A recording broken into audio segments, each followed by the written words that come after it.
Good morning, I'm Wendy Petrie and this is your morning news fix for Wednesday the 17th of December. In this update, confidence our local body election system remains robust despite a judge overturning a South Auckland result. Judge Richard McElwraith found irregularities materially affected the Papatoetoe vote for the Otara Papatoetoe local board after allegations of widespread theft and fraudulent use of voting papers. The result has been thrown out and a fresh election must now be held on April 9. Transparency International New Zealand CEO Julie Haggie says cases like this are extremely rare. There have been complaints to judges, but none has actually resulted in an overturning of an election as far as I could look back, as far as I could see.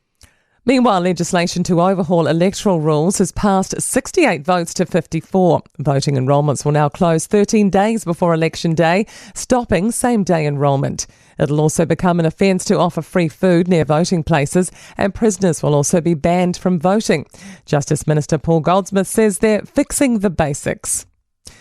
Labor is telling Nicola Willis to stop making excuses for the state of the economy.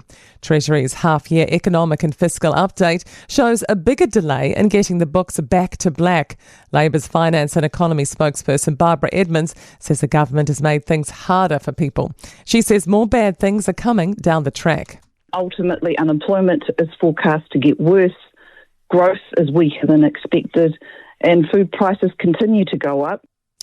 A Transport Voice says there's some sense to the government's new mega ministry idea.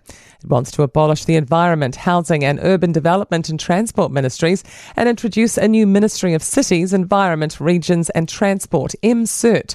It argues these areas are undergoing reforms and right now the system's too fragmented.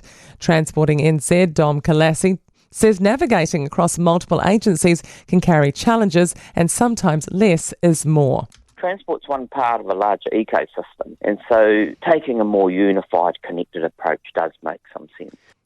Auckland councillors have voted to scrap a fortnightly rubbish collection trial, which would have seen 10,000 households try out the scheme. Of more than 5,000 submissions, 78% oppose the trial. An extremism expert says the Bondi Beach massacre shows the Islamic State terror group's been bubbling away under the surface.